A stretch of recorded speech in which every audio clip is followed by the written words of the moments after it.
الله أكبر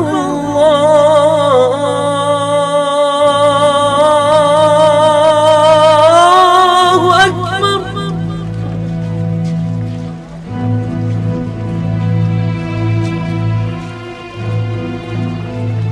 الله أكبر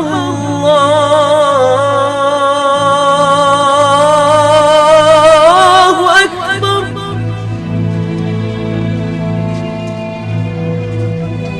أشهد أن لا إله إلا الله.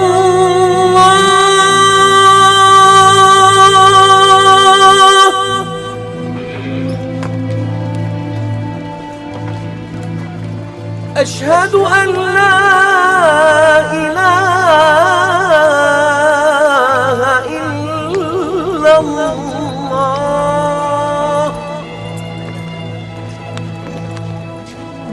أشهد أن محمدًا رسول الله.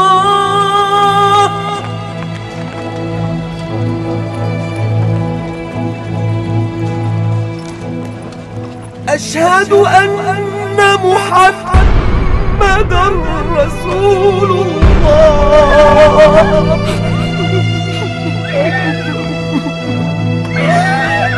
حي على الصلاة.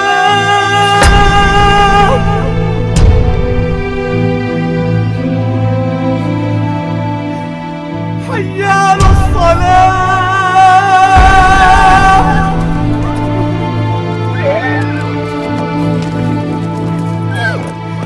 حي على الفلاح.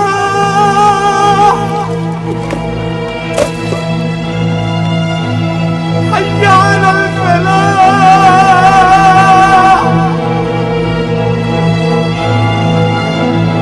الله أكبر الله أكبر. لا إله إلا الله. من كان يعبد محمدا فإن محمدا قد مات، ومن يعبد الله فإن الله حي لا يموت. هون عليك يا بلال، هون عليك. ونعم الرفيق الأعلى صاحبا للرسول يا بلال. فارقنا الحبيب يا أسامة، فارقنا الحبيب يا أسامة. هيا إلى الصلاة يا بلال، هيا إلى الصلاة. هي وصية رسول الله صلى الله عليه وسلم إلى يوم القيامة. هيا.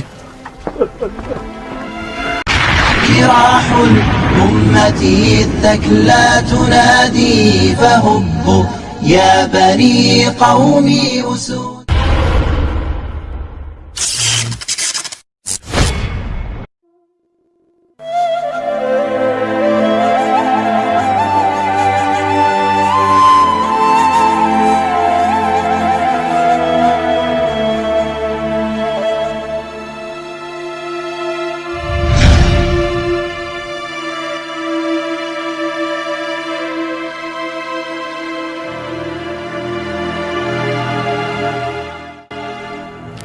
Assalamualaikum warahmatullahi wabarakatuh.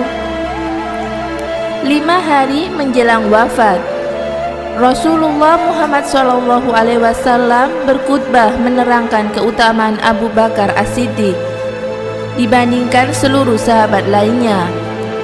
Ditambah lagi ilustrasi Nabi di hadapan seluruh sahabat agar Abu Bakar ditunjuk menjadi imam kaum muslimin dalam sholat. Dalam kitab Al-Bidayah wal Nihayah, Ibnu Katsir menjelaskan bahwa khutbah Nabi ini merupakan pengganti dari keinginan beliau untuk menulis wasiat siapa yang menjadi penggantinya. Dalam khutbah ini, Rasulullah mandi sebelumnya, kemudian keluar untuk sholat bersama kaum muslimin dan kemudian menyampaikan khutbahnya. Hal yang pertama diucapkan Rasulullah setelah memuji Allah Subhanahu wa Ta'ala adalah perihal orang-orang yang terbunuh di perang Uhud Maka beliau pun berdoa dan memohon ampunan untuk mereka. Kemudian beliau berkata, "Wahai kaum muhajirin, sesungguhnya jumlah kalian semakin banyak, sementara Ansor tetap sebagaimana adanya. Sesungguhnya mereka adalah ibarat rumah tempat kembaliku. Oleh karena itu, hormatilah orang-orang yang mulia di antara mereka, dan maafkanlah orang-orang yang berbuat kesalahan dari mereka." Kemudian beliau melanjutkan, "Wahai sekalian manusia, sesungguhnya ada seorang hamba yang disuruh untuk memilih antara kekal di dunia atau memilih apa-apa yang ada di sisi Allah Subhanahu wa Ta'ala. Maka ia memilih apa-apa yang ada di sisi Allah Subhanahu wa Ta'ala." Maka ketika itu hanya Abu Bakar yang paham dari sekian banyak para sahabat, dan beliau langsung menangis. Beliau berkata, "Tetapi kamilah yang menjadi tebusanmu, wahai Rasulullah, dengan diri kami, anak-anak maupun harta kami." Maka Rasulullah menjawab, "Sebentar wahai Abu Bakar, lihatlah ke arah pintu-pintu rumah yang mengarah ke masjid, maka tutuplah kecuali pintu Abu Bakar. Aku tidak pernah mengetahui ada seorang yang begitu mulia berteman denganku selain Abu Bakar." Imam Ahmad berkata, "Amir menyampaikan kepada kami," ia berkata, "Fulai menyampaikan kepada kami dari Salim Abu Nasar dan Bisri bin Sa'id. Dari Abu Sa'id, ia berkata, Rasulullah SAW pernah berpidato sebari berkata, sesungguhnya Allah menyuruh semua hamba memilih antara dunia dan apa-apa yang dijanjikan di sisinya. Maka hamba tersebut memilih apa-apa yang ada di sisinya." Abu Sa'id berkata, "Seketika itu Abu Bakar menangis, dan kami heran kenapa beliau menangis. Padahal Rasulullah hanya menceritakan seorang hamba yang diberi pilihan. Namun akhirnya kami paham bahwa sebenarnya yang dimaksud Rasulullah itu Abu Bakarlah yang paling alim di antara kami." Rasulullah SAW bersabda, "Andai saja aku diperbolehkan mengangkat seseorang menjadi kekasihku selain Robku, pastilah aku memilih Abu Bakar. Namun cukuplah persaudaraan Islam dan kecintaan karenanya. Maka jangan ada lagi rumah-rumah yang pintunya mengarah ke masjid, dan hendaklah ditutup kecuali pintu Abu Bakar saja." Imam Al-Bukhari juga meriwayatkan hadis ini dari jalan Abu Amin Ar-Akadi dengan sanad yang sama.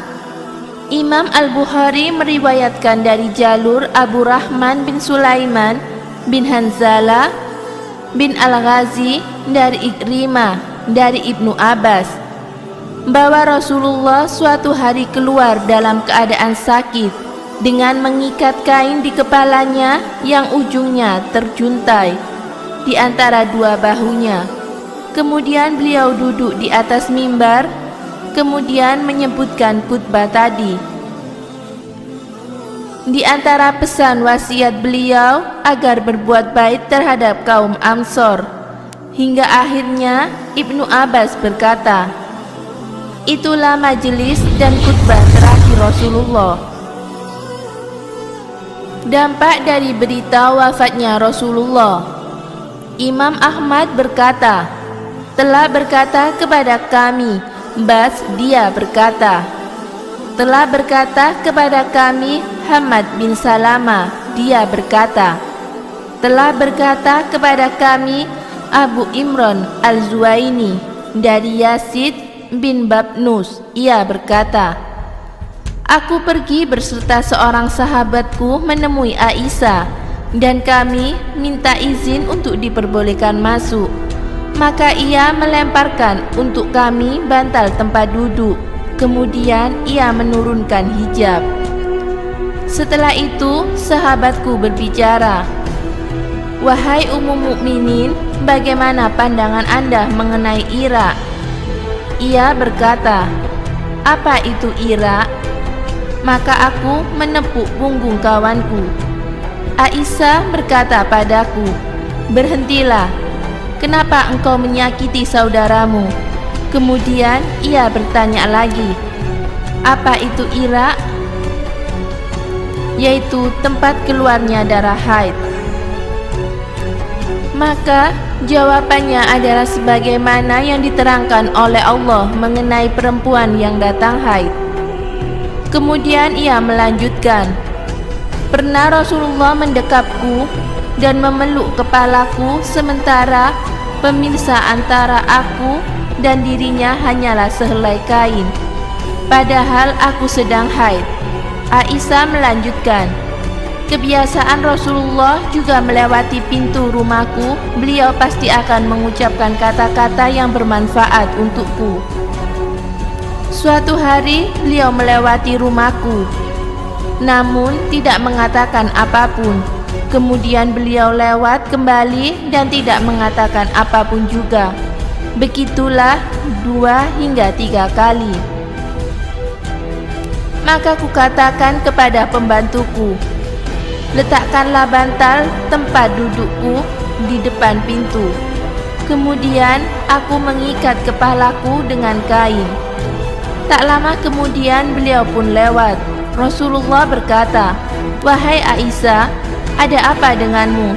Aku menjawab, 'Aku merasa sakit kepala.' Rasulullah berkata, 'Namun kepalakulah yang lebih sakit.' Kemudian beliau pergi, dan tak lama kemudian ternyata beliau dibawa pulang dalam keadaan digotong dengan kain.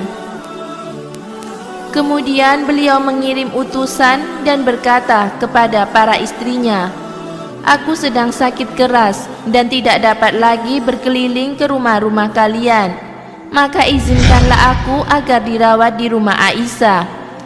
Maka sejak itu aku merawatnya.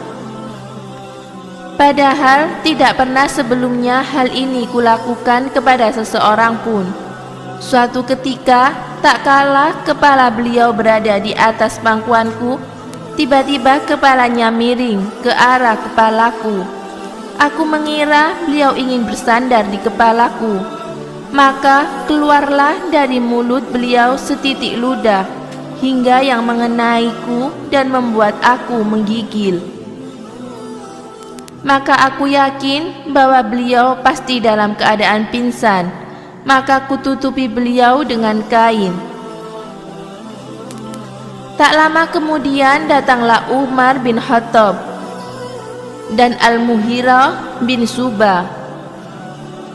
Keduanya meminta izin untuk dapat masuk, dan aku mengizinkan keduanya setelah hijab kuturunkan.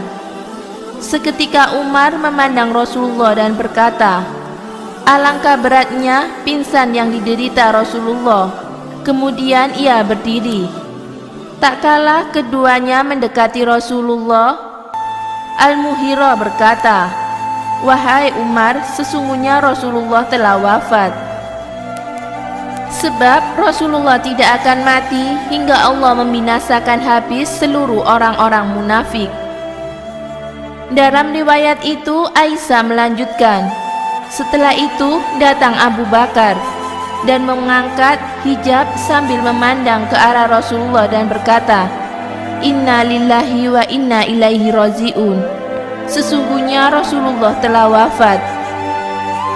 Kemudian mendekati kepala Rasulullah dan mendekat ke arah mulut, lalu mencium keningnya. Kemudian ia berkata, "Aduhai Nabi." Kemudian dia mengangkat kepalanya dan kembali mendekat ke mulut Nabi serta mencium sambil berkata, "Aduhai pilihan Allah."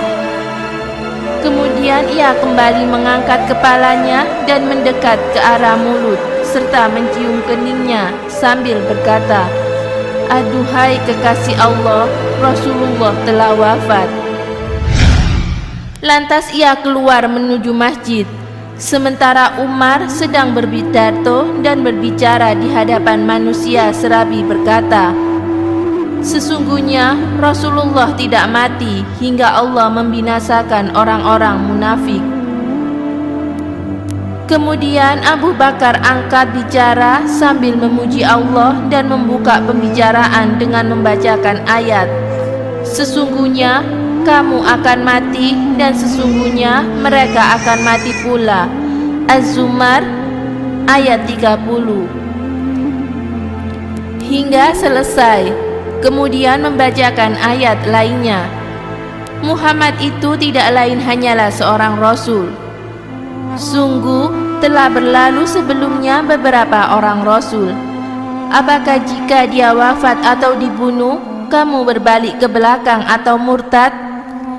Barang siapa yang berbalik ke belakang, maka ia tidak dapat mendatangkan mudarat kepada Allah sedikit pun, dan Allah akan memberi balasan kepada orang-orang yang bersyukur. Surat Ali Imran ayat 144. Setelah itu ia berkata, barang siapa yang menyembah Allah, maka Allah hidup dan tidak akan mati. Dan barang siapa yang menyembah Muhammad, ketahuilah sesungguhnya Muhammad telah wafat.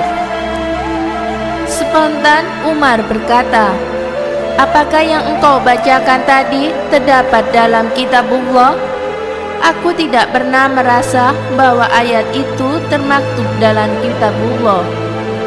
Umar melanjutkan, wahai saudara-saudara sekalian, inilah Abu Bakar, dan dialah yang paling kita tuakan dari seluruh kaum muslimin. Maka baiatlah dia. Maka manusia pun membaiatnya. Az-Zuhri berkata, telah berkata kepadaku Sa'id bin Musayyib bahwa Umar berkata, demi Allah aku tidak sadar hingga aku dengar Abu Bakar membacakan ayat tersebut. Maka aku yakin bahwa itulah yang benar. Tanpa sadar aku pun jatuh terduduk. Kakiku tak kuat lagi menahan tubuhku. Maka yakinlah, aku ketika itu Abu Bakar membacakan ayat itu bahwa Rasulullah telah wafat. Demikianlah kisah wafatnya Rasulullah SAW dan khutbah yang disampaikan beliau menjelang wafatnya. Semoga sholawat dan salam senantiasa tercurah untuk Rasulullah SAW, keluarga, sahabat, dan para pengikutnya. Wallahu a'lam bishawab.